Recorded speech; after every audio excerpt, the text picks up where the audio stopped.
Hey, you there. Thank you for watching, and welcome to Forge Lines Forever. Today, I have a 7v7 custom match here on the most amazing Noxus map generator.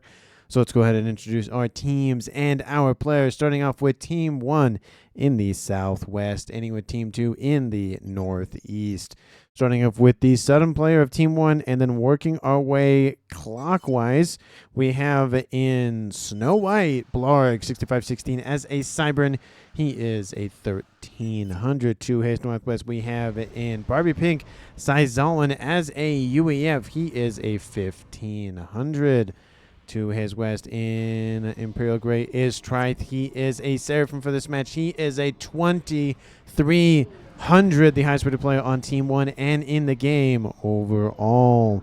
And the rear guard slide here for Team 1, we have in Glow in the Dark Rain, Spartanus 3. Going to call him Spartan for short, because I'm definitely not going to try to say the full name of that. Apologies. He is an Aeon for this match. He is a 1700. To his north, we have in Regal Purple, Shmuck Benny. He is a Seraphim for this match. He is a 1300. And to his north, in Stitch Blue, is another Seraphim for Team 1. It is Willow Wisp. He is a 2000 rated player, and again, he is in Stitch Blue. And last but not least, for Team 1 in the middle, we have in Royal Blue, we have Death by Succubus. Definitely a interesting way to go out. He is a Seraphim for this match, and he is a 1400. Over Team 1 side of the map here, they have 4 Seraphims, 1 UEF, 1 Aeon, and 1 Cybern. Team 1 has all of the factions, but they heavily side with the Seraphim side of things. Starting off with Team 2 Southern player, and then working our way clockwise as well. We have it in Batman Graded these active backlash as a Seraphim.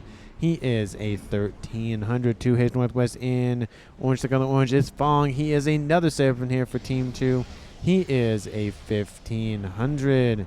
To his northwest, we have in Ruby Red Just Q as an Aeon as a 1500. And on the northern edge of the map here for Team 2, we have Red Visimosis. He is not red, which is going to confuse not only myself, but probably some of you, so apologies ahead of time. He is a 1900 in Pac-Man Yellow, and I am going to be calling him red. Just, of course, that's just why I make the comment that it might be a little bit confusing there. To his east, we have in Tropical Ocean Blue, the 1200 of Thoughtful Pony, excuse me. He is a UEF. He is a 1200. And in the northeast corner of the map here for Team 2, already on the move here, we have in Forest Green as a Seraphim Bahan. He is an 1800. And the last player for Team 2 to be introduced, he is the highest rated player on his team, and he was featured in yesterday's video as well. He is Little Sid Little as a UEF, as again a 2200 in Chevy Crimson.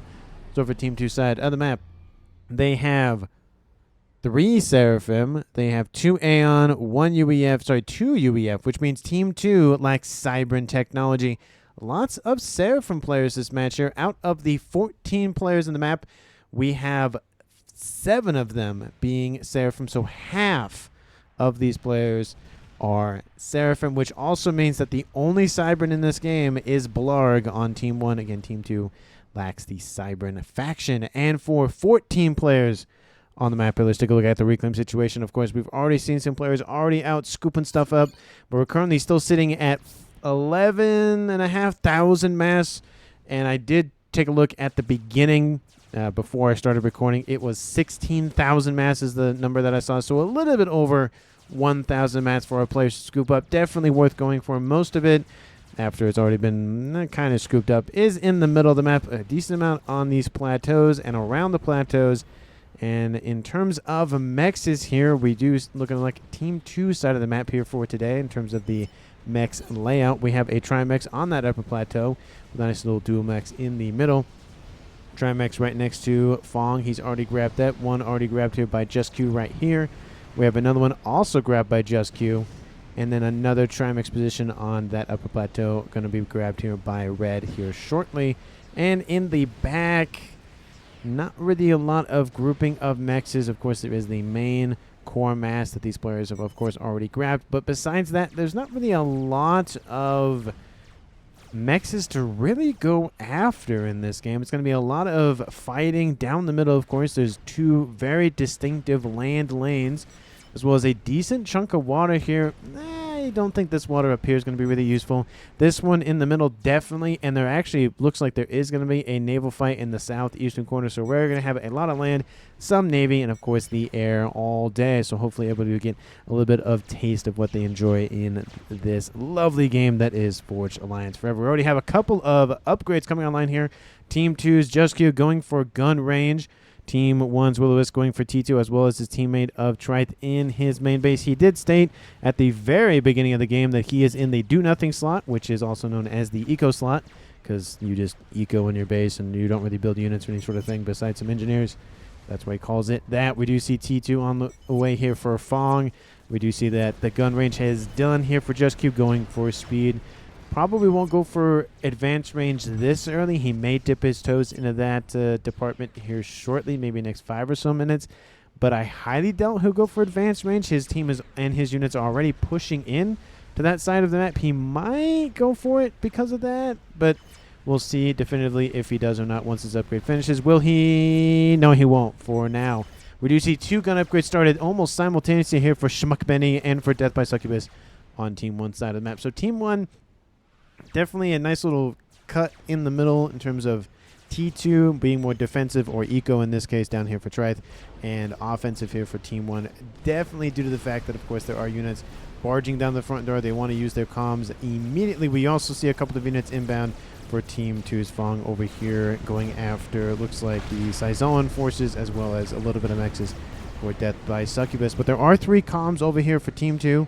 Looking like there's only really 1 here for Team 1, so Team 2 has a distinct advantage in that regard, especially with T2 online, and I would be very surprised to not see any of those other 2 commanders going for gun, or even T2, or something here shortly. We do see that gun is done here for Schmuck Benny, but now we see that Just Q trying to take Death by Succubus's upgrade offline, or at least prevent it. Lots of Aurora up here just north of Just Q's position. We do see those Thams are moving in to push those Aurora back, giving his comm a little bit more time to get that upgrade online, which it looks like it will finish.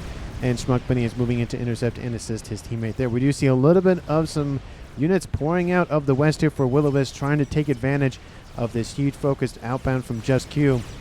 We do see that gun upgrade has finished, and without the advanced range upgrade, Just Q is at the same attack range, or weapons range, I should say, as Death by Succubus. But now Schmuck Benny is moving in to intercept.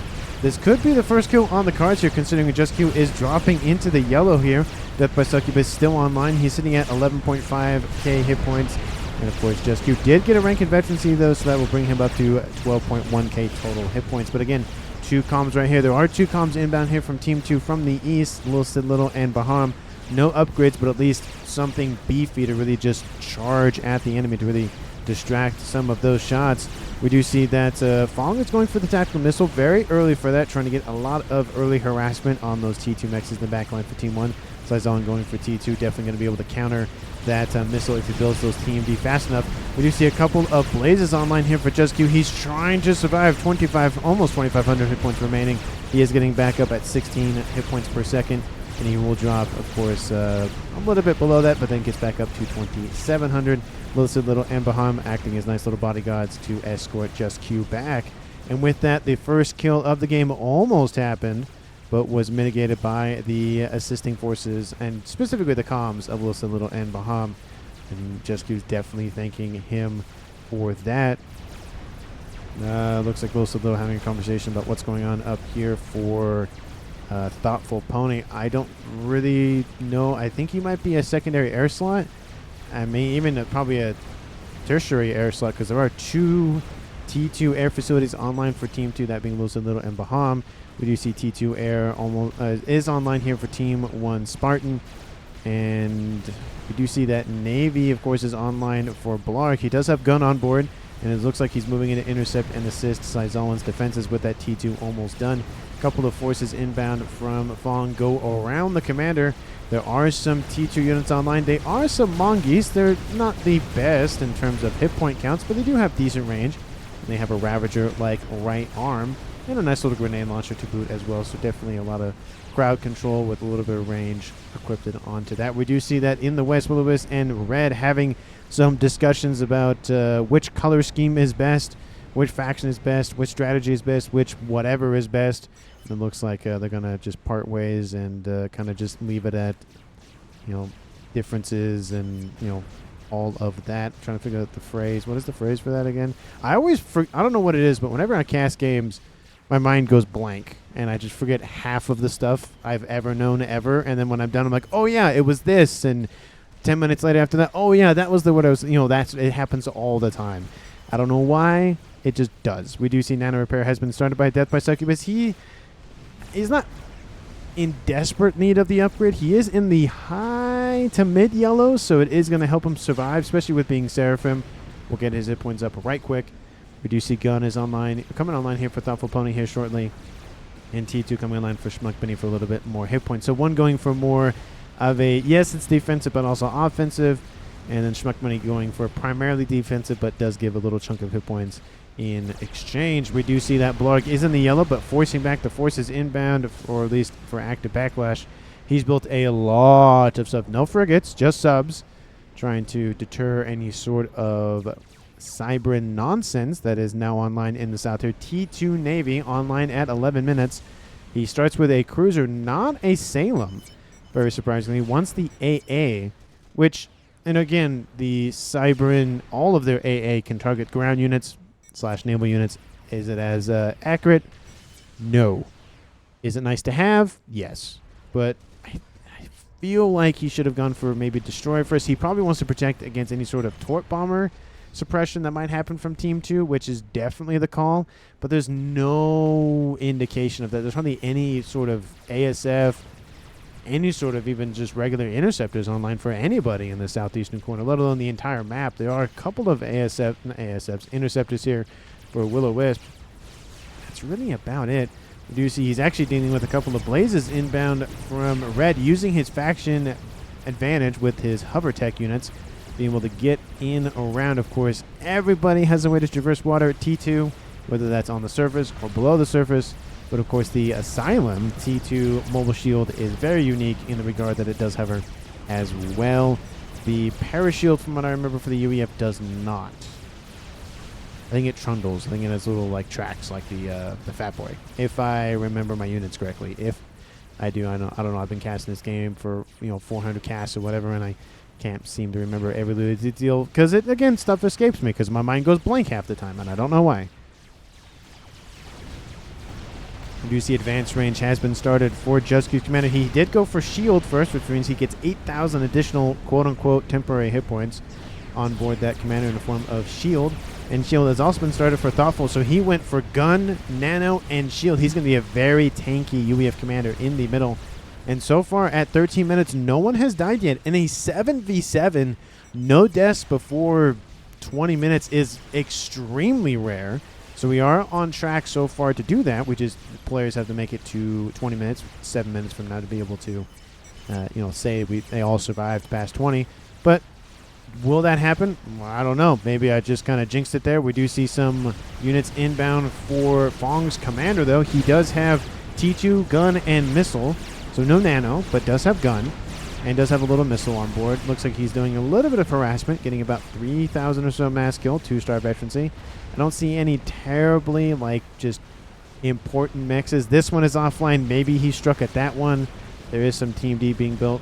So probably, I wouldn't be surprised if there's some missiles being thrown over here against the facilities for Blarg. We do see a large group of units inbound from Saizon going straight down the middle, but they're going to get sandwiched between active backlashes and Fong's forces, just getting ripped apart. Maybe a couple of mexes will come offline. At least grabbing, these 3 T2 will negate 18 mass a second here for Team 2's Fong. And it looks like most of those T2 and Team 1 units have been dealt with. There's, that mex comes offline. That mex comes offline, so 18 max a second disappears from Fong's coffers. Not that it goes negative, but he doesn't get the mass from those facilities. We do see that T3 air facilities online for Team 1. Team 2 sitting at also only 1, surprisingly. This one did not go for T3. Very surprising. So Team 1 will have a slight advantage in the air game for now. We do see in the middle, looks like Team 1 is pushing in quite considerably. Schmuckpenny just fire-base grouping at this point, moving into Just Q and Thoughtful Pony's position. Again, both have shield, both have a gun, and one has nano, because the Aeons don't get a gun upgrade with both speed slash damage slash range on board. It's just how it goes. We do see Succubus inbound from the western front, moving in to go after Fong, kind of repaying what happened earlier where Team 1 was almost poised to take out Just Q, and looks like they really want some kills on their chest plate. Bombers inbound from Team 2's air player of... Oh yeah, that's from Mulsid Little. Most must have been gifted over to him by Team 2's Baham, so I'll call those his. We do see that Death by Succubus falls very deeply into the yellow. Has to be very, very careful. One bomber will kill him. It does look like both of those bombers are oh, no, there's still one up there, so that could go for him. It looks like it is going to line up the shot. No, it's not, but there goes Death by Succubus anyways, due to the remaining units from Fong. That is now a kill here for Team 2, dropping this game to a 7v6 in favor of the northern team of Team 2. I was kind of surprised that bomber just didn't go for the kill, but softening up the comm and then having the land player take him out and letting either the bombers escape or just get killed off, definitely a good play there. Bomber inbound going for the T2 land facility up here, going to be able to deny engineers and other units being built up there for Will-O-Wisp, but again, he's right here, so it's not like he's really worried about getting units over there. He's also can just distance build, so going after the facility doesn't do a whole lot of lasting damage, but it is an annoyance at a minimum. And of course, being annoying can almost be worse than being, I would say, detrimental, but again, it can just really irk you and kind of get you off your game. We do see that Schmuckpenny still holding position, but we do see that Just Q is, not necessarily struggling to hold the line, but he hasn't really done much to really get any shields or artillery or anything. There's so many missiles inbound for both these players.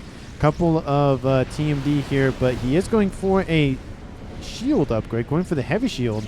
He does have the advanced range on board, so he's going to be Aeon Sniper Commander. He's going to probably bulldoze through this position here shortly once he gets some more forces and, of course, the upgrade done. We do see that in the east, naval fight does happen, but it's, again, primarily Team 1 subs here for Team 2's active backways. He does have T2 Navy online. He can go for those submersible destroyers, which are very, very good. They have those laser weapons on board.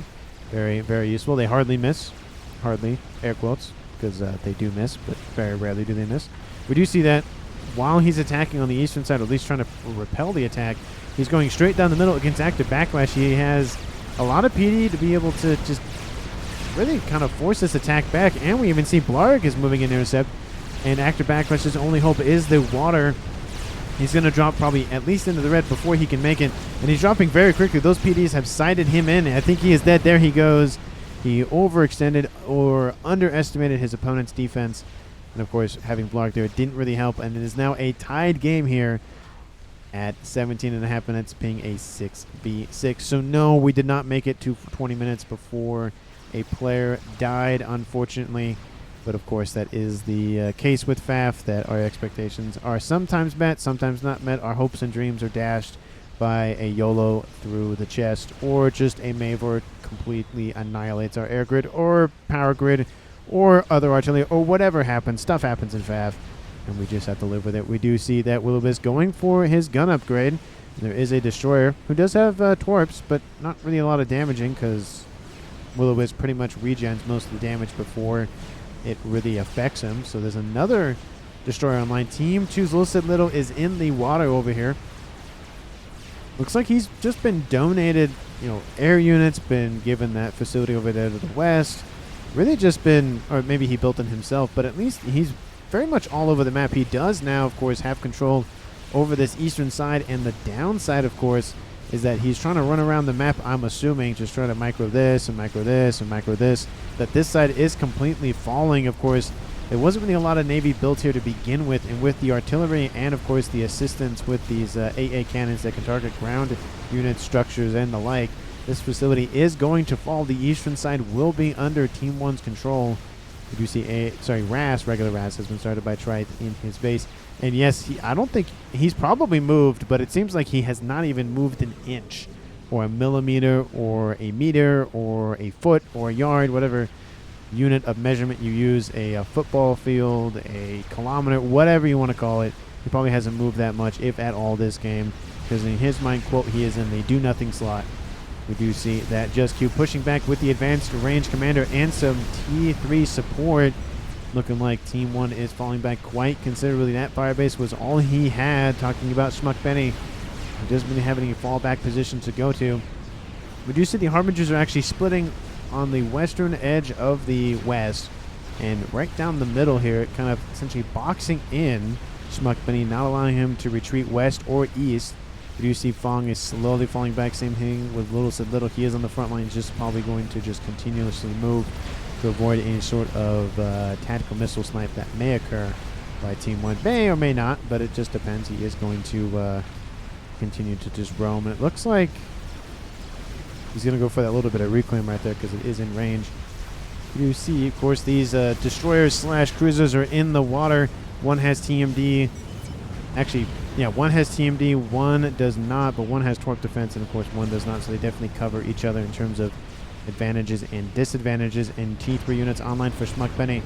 And Schmuck Benny is just going to have to hold position here, just hope that he can get enough Optims to really force back this push from Just Q. There are some Titans back here for Thoughtful Pony holding position.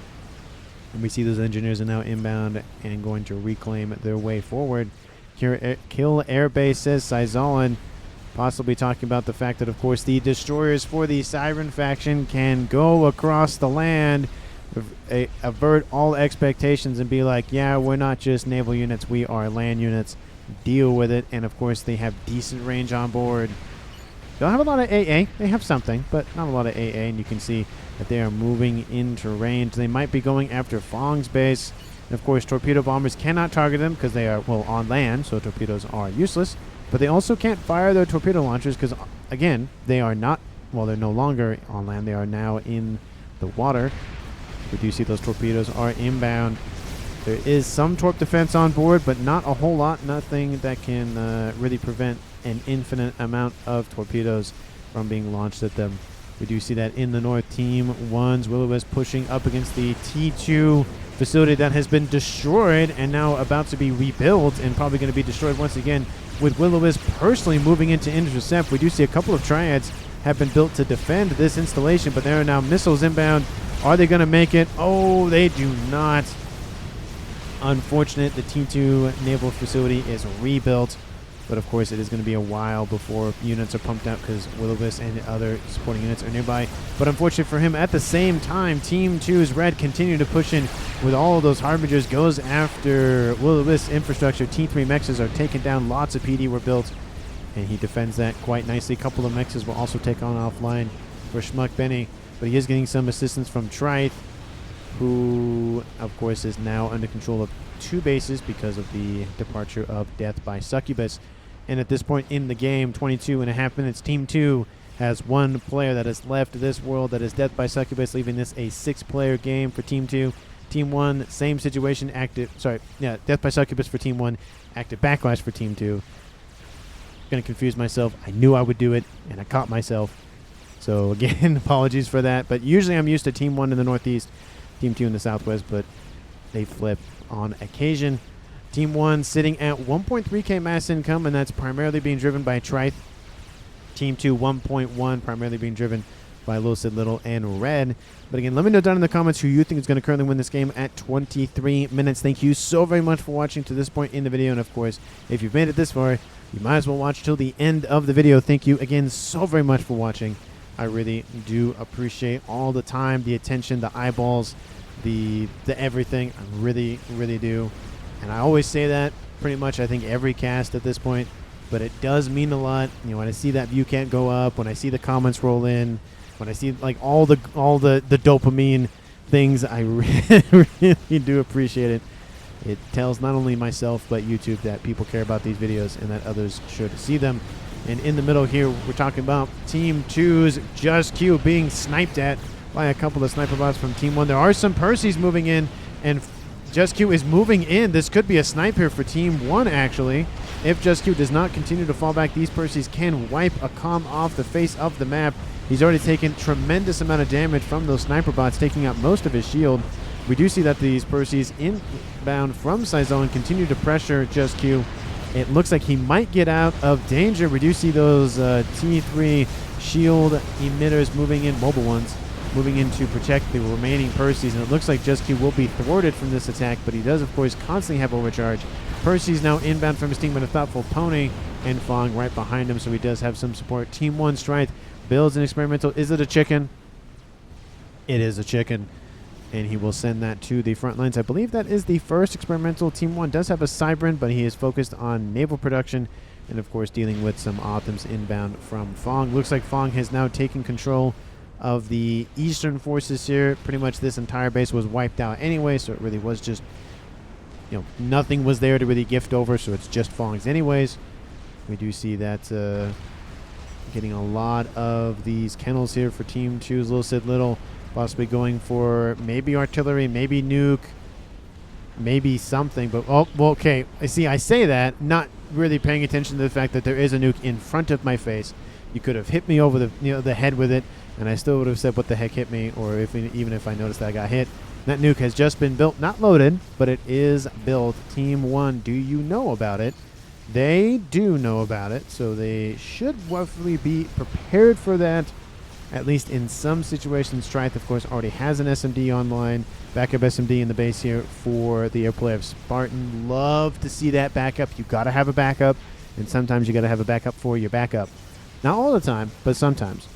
This base could obviously benefit from SMD. Everybody can benefit from SMD, and I should be seeing one. We should be seeing one from Willow here shortly, of course, if everybody's been given the memo that there is a nuke on Team 2 side of the map. They have chicken, says Active Backlash, saying it to Trith.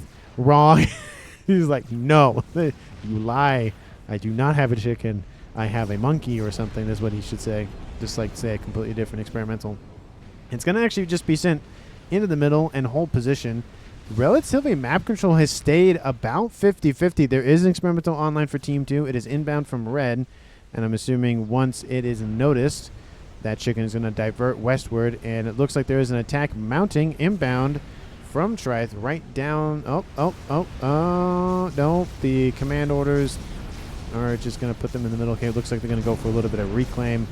There is that Colossus over here. It grabbed one of those Othams from Schmuck Benny, not going to get its brother back, and its reclaim on Team 2. Of course, lots of Harmingers means lots of ability to be reclaiming around the map. Willow has his own experimental now, so 2 chickens versus 1 Colossus. If they are grouped together, that will net a win for Team 1. If they are not, it will at least be a victory for Team 2 in that 1-on-1 exchange. We do see that the naval facility has been knocked out once again, and it's now permanently down for the time being for Little Sid Little. And that is due to Willowbus. He is at T3 Technology, or going on his way to T3 Engineering Suite on board that commander. Looks like there's possibly 2 land engagements. This one, okay, yeah, it looks like there's 2 land engagements. I'm going to split things so we can keep track of both of them. They are in the middle, but there's 2, again, major land fights. Looks like the chicken and the Colossus are dancing. And in the east, Riot is about to zoom in. Team 2's falling, killed off by that chicken inbound from Trite, dropping this game down to a 6v5 in favor of the southern team of Team 1. Suicide on purpose, says says Little Sid Little.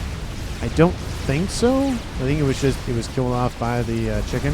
Schmuck Benny nearby this Colossus. Colossus gonna focus down the commander. The chicken gonna try to intercede for that commander. The commander does have 446,000 hit points, now up to 50,000.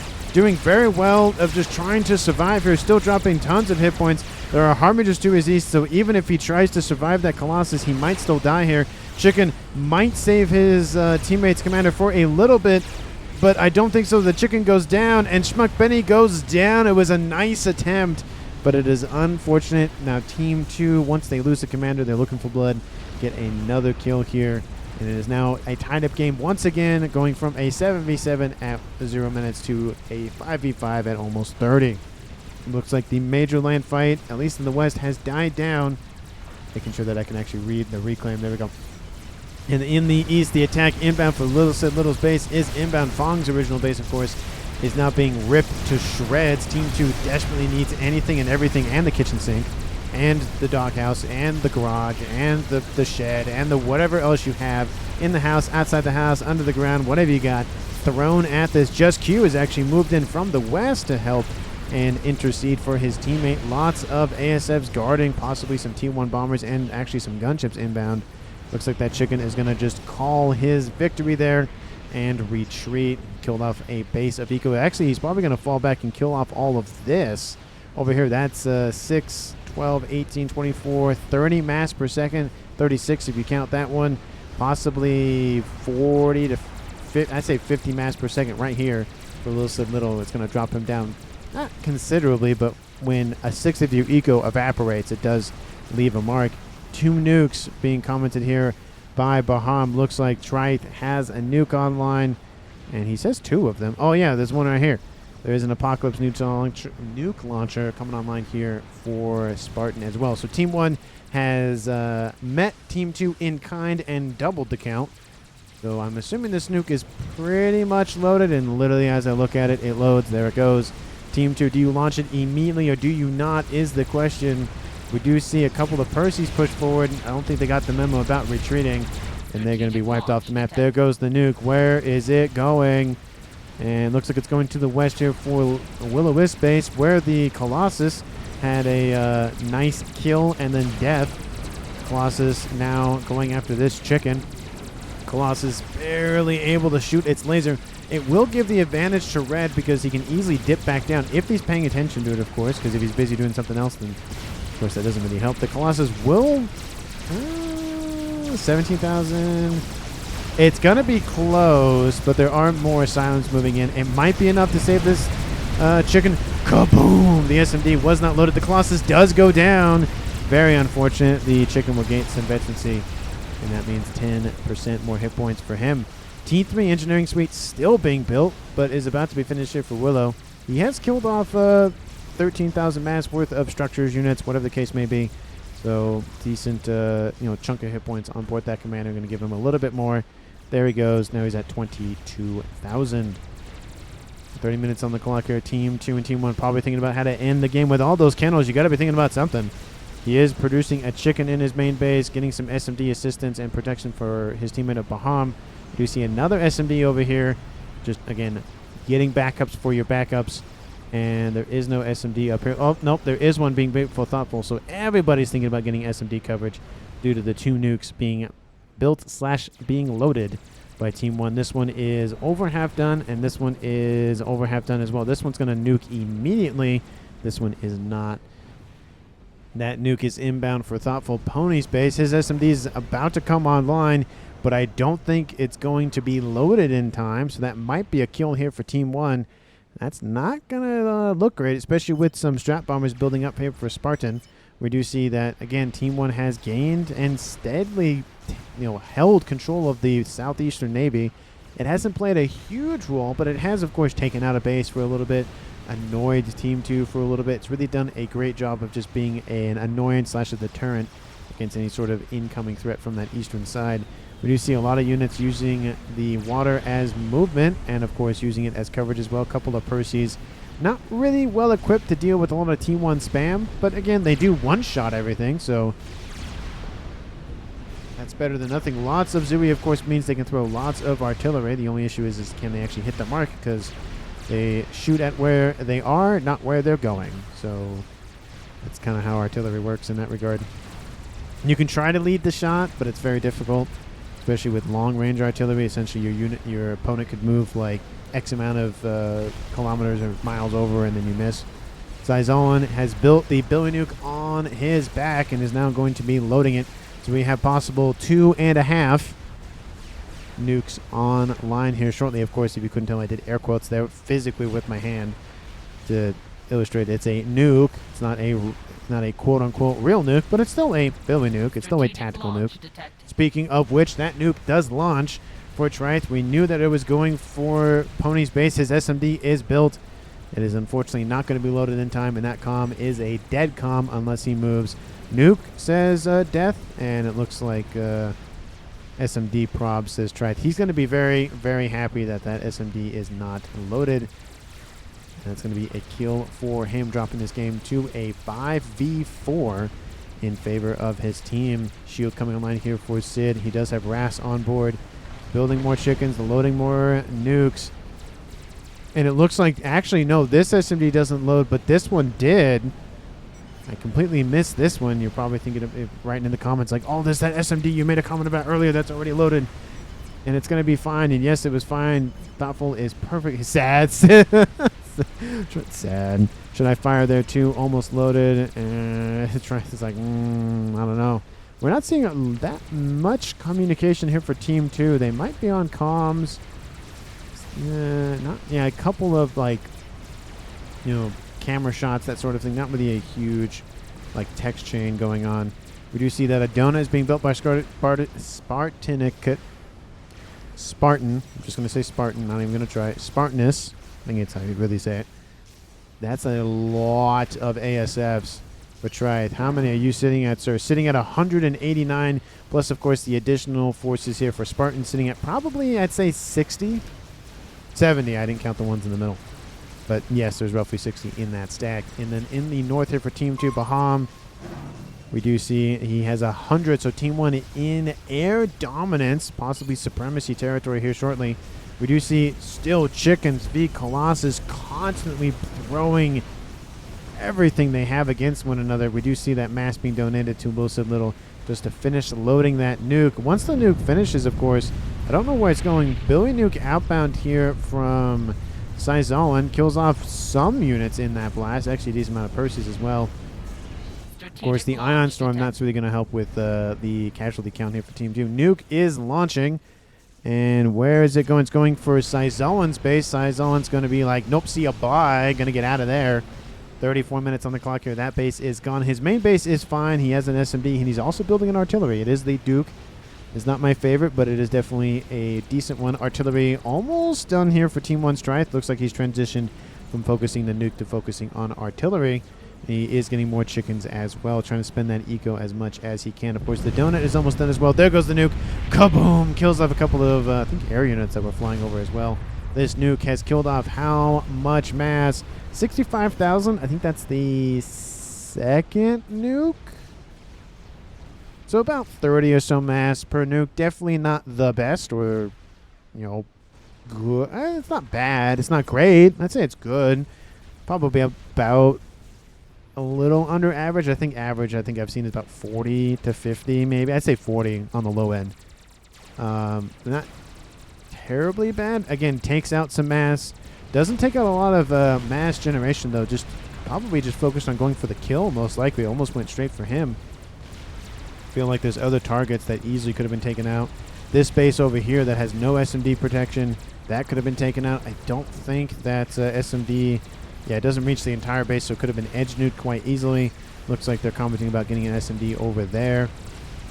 We do see a bunch of experimentals being built. Red builds another Colossus, I would presume. He's building another one as we speak. Just mass building the crap out of those things. Donut ready, says Spartan. So Team 1 has a donut. Team 1 has air control. Team 1 has strat bombers. Team 2 has Colossi and Colossus and nukes and Colossus in the water. Those chickens not going to feel very good here. This Colossus will most likely die. And it does look like this Colossus will actually turn a little bit. And actually, no, that Colossus is fine. We'll see a little bit of damage from those Ion Storms. Not terribly. No artillery as of yet here for Team 2's little. No artillery. Oh, no, that's just a air staging facility. Because I think that's what that was. Yes, that's what that was. Nothing really too crazy in the northern edge here for Team 2. And we do see just shields being built. Nothing, like I said, too crazy. Lots of TMD protection over here to the east. Both Blue Little and Baham hanging out over there. There is a chicken over here to the east. Took out most of those naval forces, but there is a nice little monkey just hanging out underneath the surface, waiting to pounce. A couple of sub-killers going to, again, just position themselves to deal with any sort of units in the water. And it does look like possibly those bombers going after those Colossus, but they dip back underneath the surface. being little cheeky buggers over there, just trying to deal as much annoyance. We do see a little bit of some splash damage. Going to be able to take out some of that hit points, but those Colossus go further deep. Like, I think is it U57? No, I think it's... Well, I know there's the U571 movie. There's also the Hunt for Red October. I'm assuming that there's at least a scene in both those movies that they're like, dive, dive, dive. I would assume. I think I'm thinking of the one from Red October, but I can't remember. I've seen both those movies, but it has been a very long time since I've seen both of them. So, from what I remember, I think I liked Red October more. I watched them when I was younger. I mean, obviously, younger relatively to me, of course, because younger is all also relative. You know, that could be 10 years for some people. That could be 30 years for some people. Just depends on how old somebody has lived and experienced and whatnot. I do see an artillery shot inbound from Team 1. Looks like it's going after Little's position. I mean, I'd go for the nuke. Actually, no, it's going to skip that, going for the air grid. A Pigeon's already down. Going to strike right on top of that air facility. And this Pigeon's already been damaged. Nuke is also inbound from Team 2, actually. There goes half that air grid due to that cascade effect. Oh, that's not great. Team 2 is now lower in ability to fight back in air. Looks like it's going to go for the other section here shortly. Air fight. Not gonna... It's gonna happen shortly. We have 3 players with ASFs. I really wish that all these would be donated over to one person to micro them more effectively, just because you can easily coordinate one person trying to move in air units versus 3. And that nuke does land on this base. It does get edge nuked against this one. There was an SMD built but not loaded, and of course, as customary is, kaboom! As shield does stay online though, luckily, protecting that SMD. Send monkey to kill nuke, says red. Sorry, it says death. Trying to, again, not armchair, but assist from beyond the grave. The man in the chair doing his best to give a little bit of tips here and there to help his teammate and alleviate the subcom brain that is a curse upon this world. But there are 5 Colossi inbound from Team 2's red. Death. He's like, can't believe he didn't put an SMD on my base. GG. Well, he did. It just wasn't loaded in time, to be fair. There's a little bit of some harassing. Oh, good. You're joking and all that here between these teammates. Love to see it. Nice little. Just again, it's being poking and prodding at the bears, like I call it. You don't want to poke the bear too much, but you can get a chuckle out of him once in a while. No Aeon superstructure, no game ender here for Team 1 as of yet in the Paragon fashion. Looks like they're just going to go for artillery. This one's almost done. This one is almost in the green, so 3 artillery almost online for Team 1. Team 2 so far has none of them. Monkey moves in, does go after that nuke. Great use of the monkey here from Team 1's Blarg. Takes out a lot of Team 2's attack power. Primarily, it was the nuke, to be fair, so that's a huge loss. It looks like an artillery shot doesn't help that monkey's case, but its mission was completed. It walked all the way over, was not noticed or was not noticed in time. Very, very unfortunate. There are now 6 of them. There are now 6 of those in the water. There are now 3 Colossi also in the water. Fat Boy and 2 chickens over here. This is going to be a huge land battle with the water. You see now all of them are going to move into position. Some of them, of course, waiting. Most of those Colossi. It looks like they're trying to just trade out, but there are so many units here for Team 2, Team 1, specifically those chickens. Really going to have a huge issue with, of course, the AoE, the splash from all of those shots. Specifically the secondary and tertiary fire, the one that fires really slowly, has a huge AoE on board. Deals tons of damage. Very devastating. Easy to dodge, but very devastating. Artillery now moving. Where is that shot going? Into the... no, it goes in the water. Looks like not going to go into the endless void ocean that is the edge of the map. With the 2nd and 3rd artillery here for Team 1, it is not looking good here for Team 2. They need a huge win. Either taking out a couple of commanders, taking out the air grid / nuke / artillery here for Trite. But I think his eco and his base is a little too strong at this point. They don't have a Siren, which means they can't tell a Mazer in. That is a huge disadvantage that Team 2 does not have access to. Team 1 does in the form of Blarg, but he kind of already did that with a monkey. He just walked it instead of teleporting in. And to be fair, if Blarg had teleported in, it still would have probably done the exact same amount of work in killing off the nuke. So, again, there is the same kind of situation. But he didn't have to die, so that's always good. We do see Chickens and Colossi just having a huge pool party over here. And they're having very, very huge discussions about, again, which color scheme is best. Is it the blue one? Is it the yellow one? They've been having this discussion all game. They haven't come to a consensus yet. But unfortunately here for Red, his yellow color scheme is not working out for him. He's losing lots and lots of units. Even if this unit flees, it's not really going well. There are some torque launchers being built constantly here for Willow to force these units to get out of the water or just take consistent damage, where there are some chickens, and there was a chicken fight here earlier. Team 1 lost one, Team 2 lost one. 2 chickens down the middle from the west here from Trite as well. It looks like Trite is the truth, says Dark Death by Succubus. And that might be the truth there for this game. He's really driven a lot of the, eco. Once he shifted over from being primarily an eco player to being artillery and nuke, and then of course the chicken, he really just started driving home this land situation here. Now we win air, says Trite. He's like, why not? He's gonna just full send it. He doesn't care. He's like, well, I pretty much won the land game at this point. There are some Ravages being built, but this base here for Just Q is gone.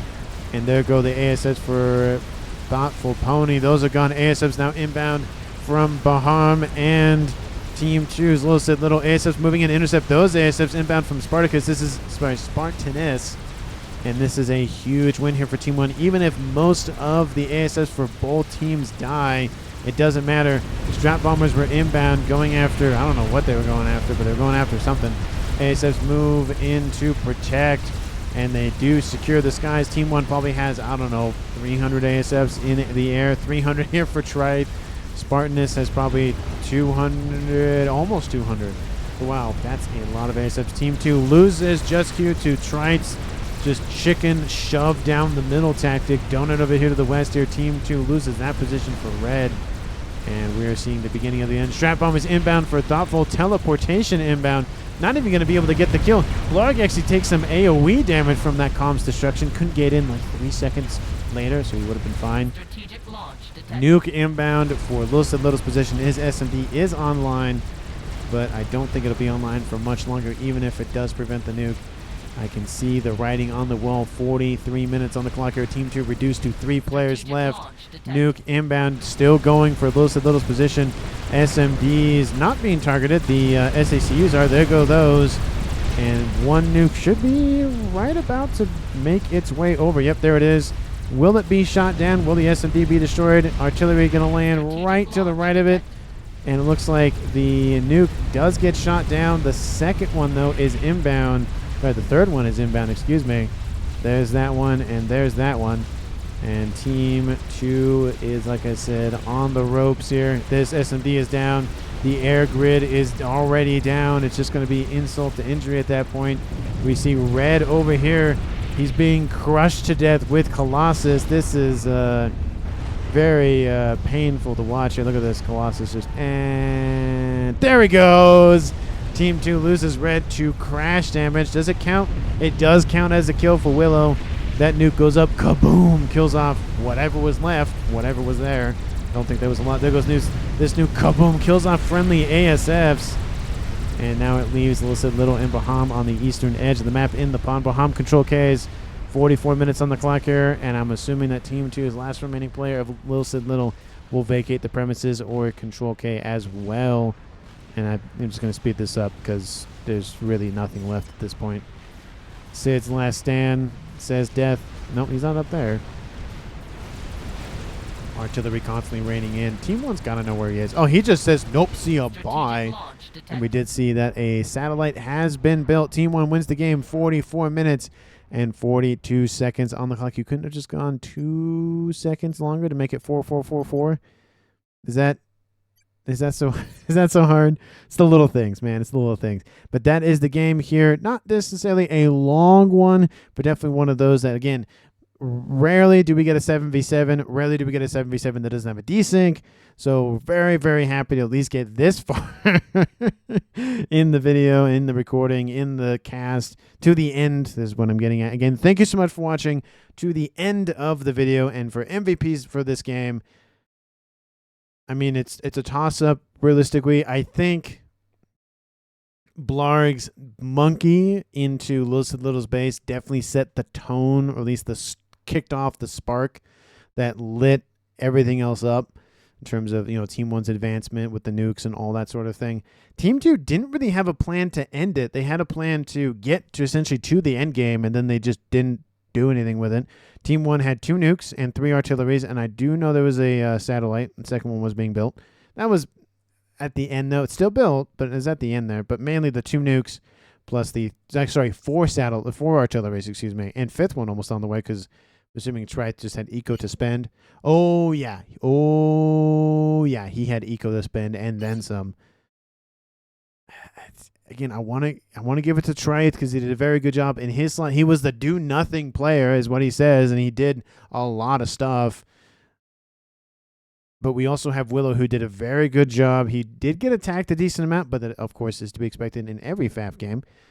But he did do a good job of holding. He took out the T2 naval facility multiple times and was able to push against all of the Colossus spam from red. But I do think just tries consistent, just went for eco, then went for air, then went for nuke, then went for artillery, just that solid, just send it.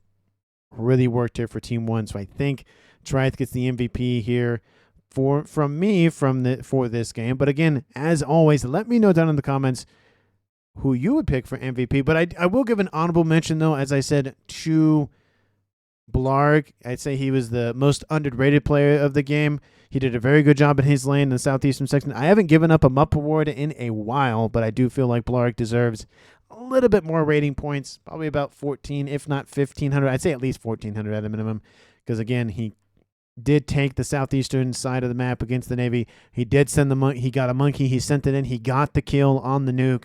So I feel like that definitely deserves a little bit of praise for him. But again, thank you so much for watching, again, till the end of the video, and I will see all of you in the next one.